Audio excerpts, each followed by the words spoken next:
Assalamualaikum warahmatullahi wabarakatuh. Para mahasiswa Universitas Negeri Yogyakarta yang berbahagia, selamat malam, salam sejahtera bagi kita semua. Izinkan pada malam ini saya akan ikut menjawab 8 pertanyaan yang disampaikan oleh para mahasiswa yang tergabung dalam pelatihan soft skill ya, untuk mahasiswa baru. Beberapa pertanyaan yang menarik, 8 itu. Yang pertama, ada pertanyaan gini, yang simpelnya itu kegiatan ekstrakurikuler unggul, terus kegiatan intrakurikuler unggul, terus ekstranya itu juga harus unggul.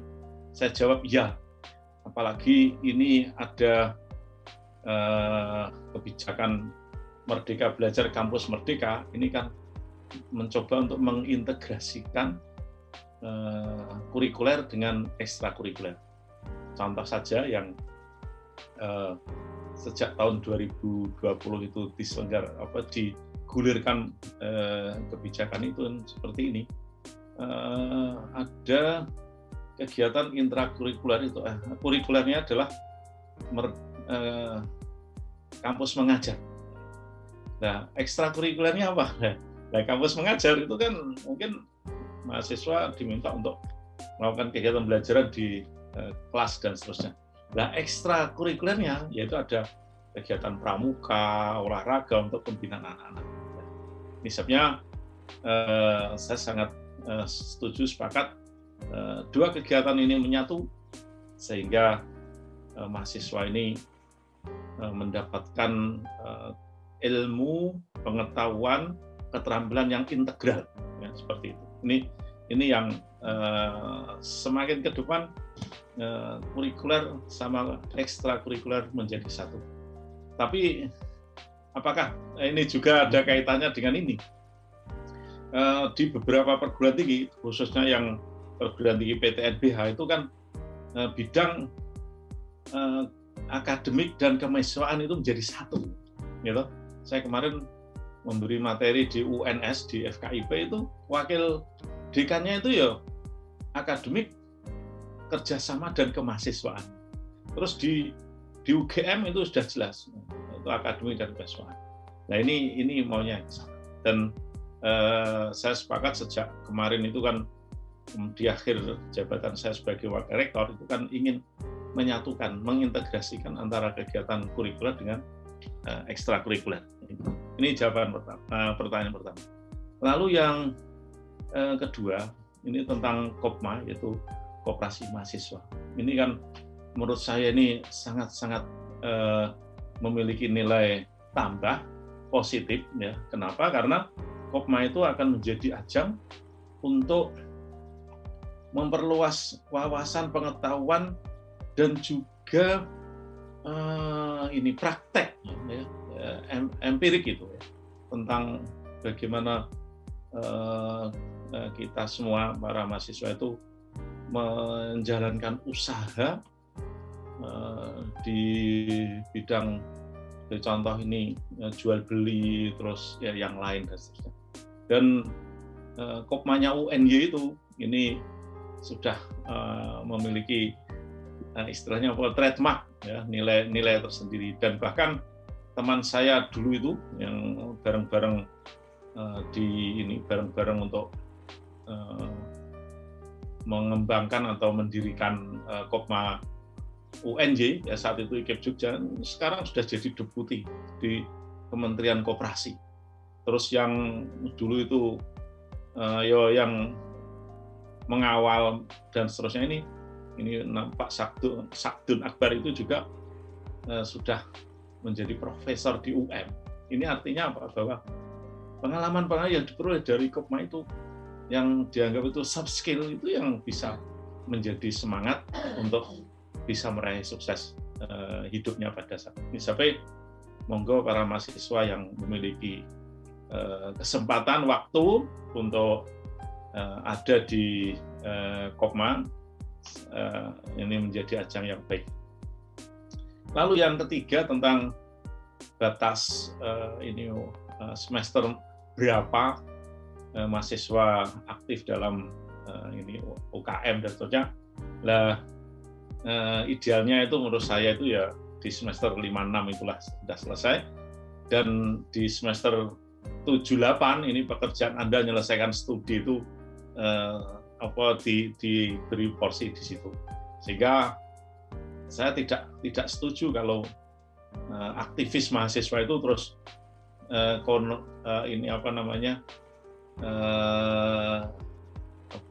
terus dikatakan wah aktivis mesti harus berlama-lama dalam kuliah. Nggak boleh. Menurut saya itu ya namanya aktivis itu ya cepat studi, IPK tinggi, dan ketika dia lulus sudah banyak masyarakat antri untuk mengambil kemampuannya itu, ya, ini untuk mengambil kompetensi yang dia miliki. Ini yang dimaksud. Sehingga tidak ada kamusnya aktivis itu harus berlama-lama. Kalau berlama-lama itu menurut saya itu menciderai masa depannya. Kenapa? Karena ketika Anda lulus itu sudah sekian pesaing untuk memperoleh pekerjaan. Itu sebabnya kan semakin cepat semakin semakin sedikit atau apa untuk memperoleh ini. Apalagi kalau Anda itu cum laude terus lulus cepat, ini misal saja untuk penerimaan CPNS itu ada alokasinya, ada porsinya. Nah, Anda lama-lama terus tidak mendapat, walaupun IPK tinggi hampir 4, tapi masa studinya itu lebih dari waktu yang ditetapkan untuk memperoleh cum laude, itu hanya predikatnya sangat memuaskan. Sangat memuaskan, koncone oke. Ya, sampai silahkan Anda memanage waktu dan kemampuan untuk ya satu sisi punya pengalaman di ekstrakurikuler, namun sisi lain yang kurikulernya itu harus dijaga. Lalu yang berikut, pertanyaan nomor 4, di masa pandemik ini tidak ada hambatan atau tidak ada semacam kendala atau apalah dalam membesarkan atau ikut atau aktif dalam UKM ya ini. Dan dulu saya ketika wakil rektor itu selalu memberikan informasi ke UKM-UKM, silahkan Anda untuk beraktivitas.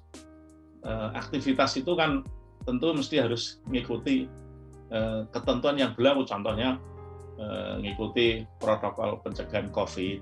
Terus kalau ada lomba-lomba dan lomba itu diselenggarakan oleh daring, silahkan itu diupayakan. Dan saya meminimalkan mobilitas yang tinggi dan seterusnya. Dan bahkan kemarin atas dasar arahan Pak Rektor dan juga Bapak Ibu Dekan dan yang lain, ini student center itu kami buka walaupun terbatas, dan itu ada yang piket-piket dan sebagainya. Ini artinya apa? Bahwa memang satu sisi itu nggak boleh berkerumun dini, tetapi sisi lain untuk kegiatan kan silahkan dengan model daring kan gitu. Karena kalau itu tidak, sayang. Kenapa? Karena sudah disiapkan anggarannya oleh UNJ, terus nggak dimaksimalkan kan sayang. Dan itu adalah milik Anda. Lalu yang ke pertanyaan kelima itu tentang modal untuk sukses di UKM kewirausahaan itu apa?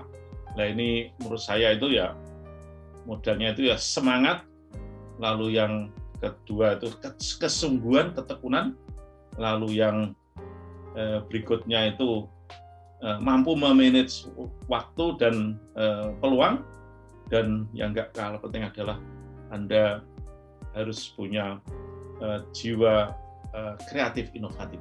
Insya Allah kalau Anda memiliki jiwa-jiwa itu sukses dalam kewirausahaan, karena pada hakikatnya itu kan kewirausahaan itu kan mencoba untuk berani melakukan sesuatu menghadapi tantangan. Dan tantangan itu bisa dijangkau kalau yang bersangkutan itu tadi punya semangat, punya ketekunan, kesungguhan, disiplin, manajemen waktu, dan kemampuan itu oke, kreatif, inovatif, insya Allah tidak masalah. Lalu yang berikut, ini 06, kewirausahaan ini yang ada dalam satu sisi itu wilayah kesejahteraan, lalu sisi lain adalah minat. Nah di sini kalau itu kewirausahaan untuk kesejahteraan, ini artinya apa? Memang Anda diminta untuk bagaimana bisa melakukan sesuatu yang menghasilkan uang untuk kesejahteraan.